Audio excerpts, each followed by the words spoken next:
live alone.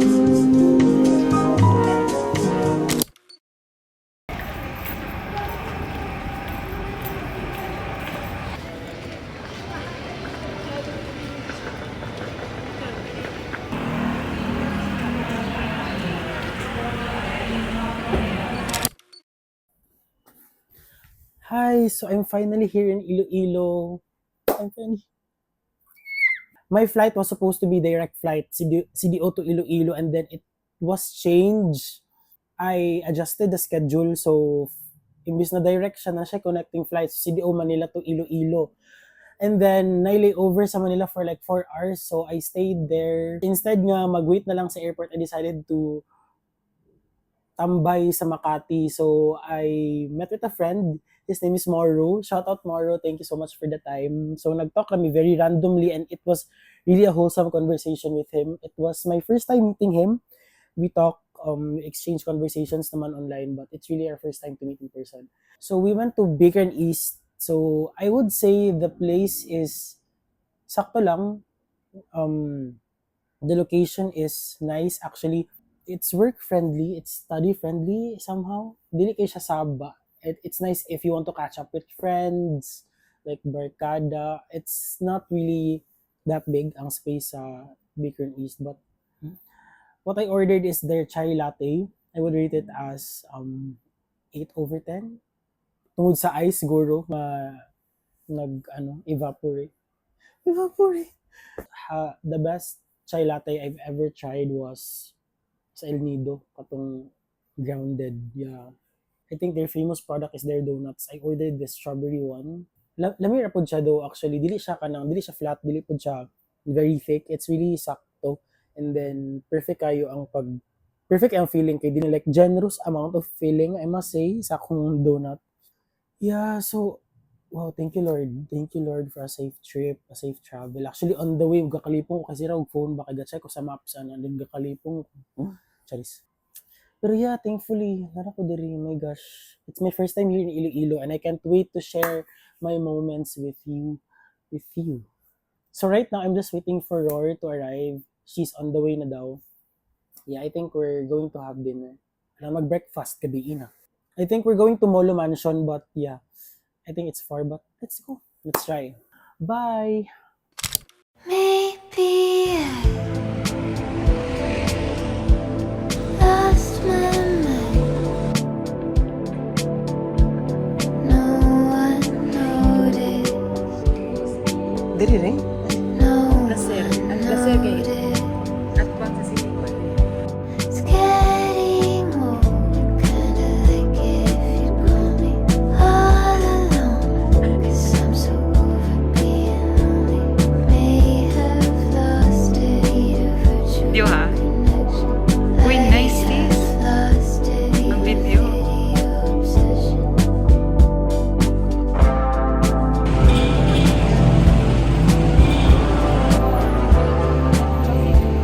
Pinamilit mo ko?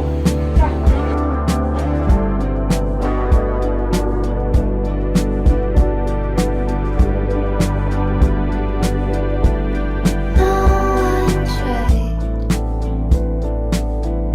to read my eyes. No one but you. Wish it weren't true. Maybe I kinda like it if you call me. It's not right 'cause I'm so over being lonely. Make you mine, need a virtual connection. Take our video obsession. Come on, don't leave me. It can't be. Anong terrace? Paris, what? Basta ko dito ba? Mag-si-urchin ta sis. I miss.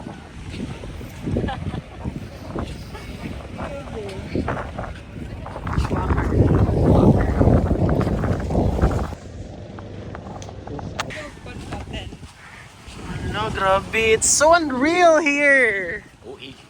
So surreal! Love it! Lang, yun siya oh. Colorful kayo. Colorful kayo siya.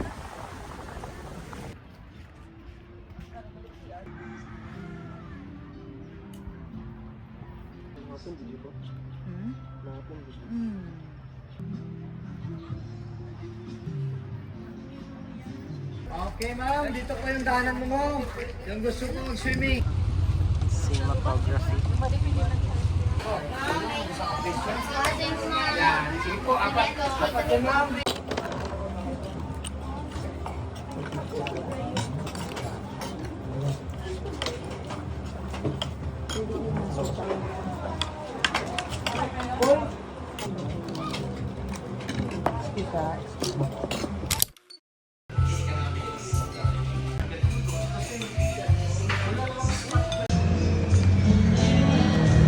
Strolling around Ilonggo.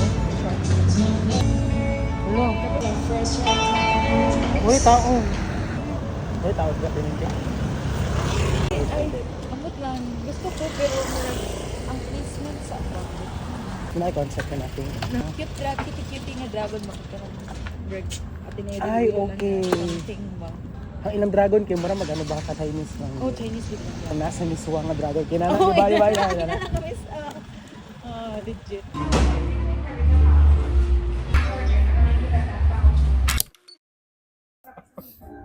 Hindi na ba-participate ba? Yeah.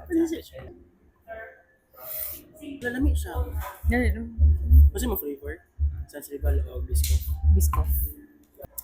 Ito di mo siya mo. Oh my gosh. How's Iloilo for you? Alaban ka. Hold on. Iloilo for me is ano siya. Bitin siya. Bitin siya. Kay feel na ako katong Saturday magkidugay ko nag-start sa day. Diba? Saturday. It was supposed to be my first entire day to explore. Duwi ko nakamatakay from work.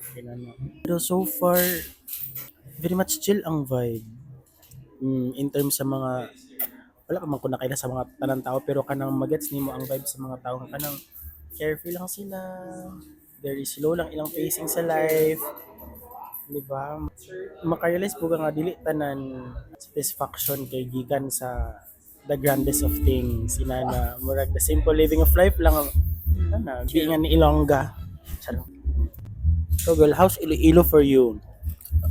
10 months or almost 10 months na? Wait lang. Almost 10 months. Almost 10 months. How's Iloilo for you? It's, for me, it's very like, Sige na lang. Para dili kay ka na level. Unsay difference sa imong life before when you're in Cagayan tapos karon na ka sa Iloilo? Musta ang dynamics ba sa person or For imong me, lifestyle? shift of lifestyle gid. Like super like contentment, the gift of contentment, tapos simplicity of life, and also like trusting the process every day, step by step.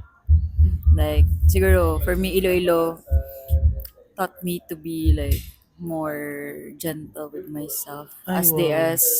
they are like gentle with the life that they like living mo.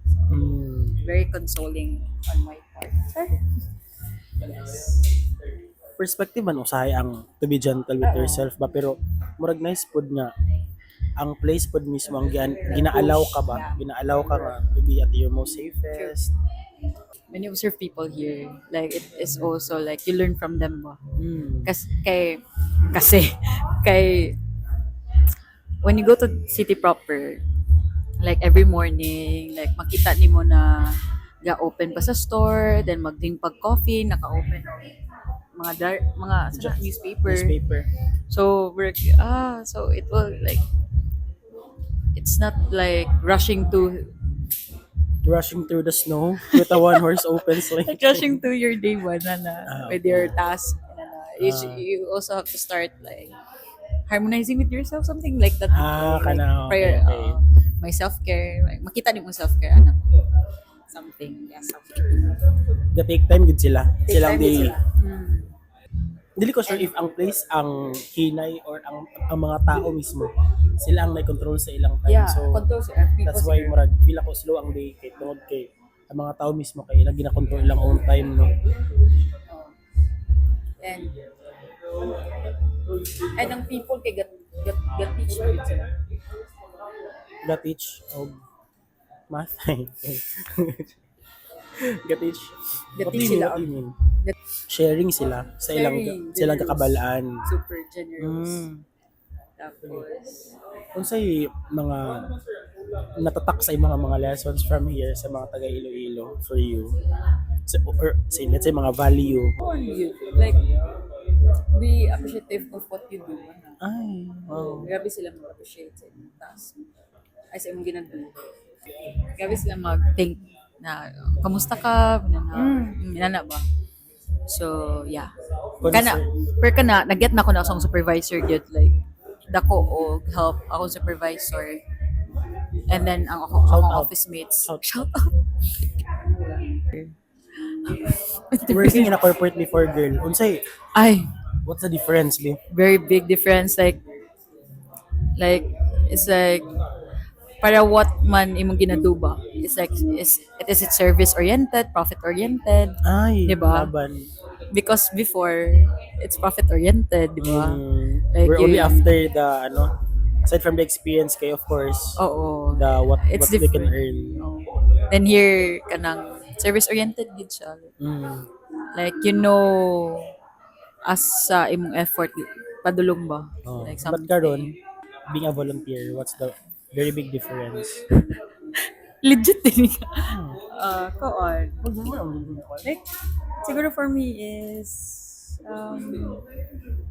how like being able to discover yourself. Like, how can you in kanang murag limitless bitaw like so ano yung discover sa yourself through service more on formation of yourself bitaw dili lang like what you give to others but mas tako day ang balik sa inyo.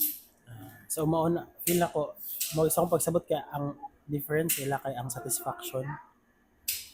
Yeah, na sa Ang imo. type of satisfaction. If it's like life-giving, If it's giving value to your day to day. day-to-day, like being intentional in what you do. No. Do you see yourself like mag-live here? Nice question. Di ko sure. Di ko sure po. Pero feel na ako, di naman ko ta ready at any time. Pero feel na ako, it's a matter of choice po if buhaton yun nato po ang first step. Oo. Then the rest steps will be just as bearable as the first one. Ay. Yeah. If ever if ever Given the chance. given the chance nga malingkuran ako ang decision nga what if stay ko here for a bit while sakto lang ka for a short period of time pwede na ko i-try hindi ka nang di pa na ko siya ma-entirely describe ganang experience kaya feel ako bitin pa man good pero in general murag grateful kay ko sa mga amo sa inani nga gaka-happen Like, you know? Nagka-happen Mas Na, excited jud ko sa mas excited ko after that trip yun. Magdira man good, dira na ko dira na ko ma-realize okay. ba. Oo. Unsay nahatag sa experience ako. Ina na bitaw Sure. kay pag nabiya ka sa during the moment kay murag i-live lang nimo dili kay ka mag-think too much. What's next for you? Char lang. But pwede na ka mo question. Maasay mo. Answer na ko na if like, Behind the camera. Behind the ano lang, for me is take a pause lang muna. No? I want to rest. Yeah. I want to rest. And process like the experience mo na. Oo. Lagi. Okay ra. And then, kay part of me also don't want to live like here. Here, what Stay, keeps you stay here in Iloilo? The people. The people in the people? place. Kanang here. People in the place. The experience experience Oh. Iloilo, no? Grabe ang like peace of mind na-give sa environment and also the people. Though bugat ang job, pero like with the people na ga-work together with you, mas ano siya, Becomes like bearable. bearable.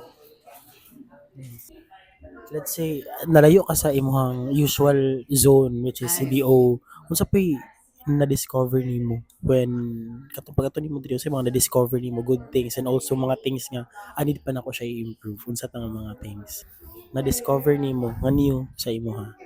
Go on. Like I can attain like harmony with myself, like intact in as one ba. Mm. Kay 'di ba, like for example na may times na like gusto sa akong mind pero akong body ang marag take a rest na or something like pressure to be like don't be FOMO something na bitaw, like always attend if na I like get together or even like na bitaw, but now marag um like hold na ko ang time and it's okay na like ako lang sa ako lang sa Mm. ano. Dobi katong sa mga parts nga na-discover nimo nga need pa nimo improve unsa pa to sa life any. Ano lang, for me is about it's okay na if i-let go lang ang things na dili out of my control na ba. Mm. Let go of the things that are out of my control because at times parang iba marag naatay way na marag we need to plan out like control the future or something like that. So and for me like I want to be like clarified of what the future na pero di ba na hold na to. Oh. It's a gift ba the tomorrow. Oh. So ano lang, like trusting him, God, and also like his plans in the future. Ano. Magduwal na lang sa present, no?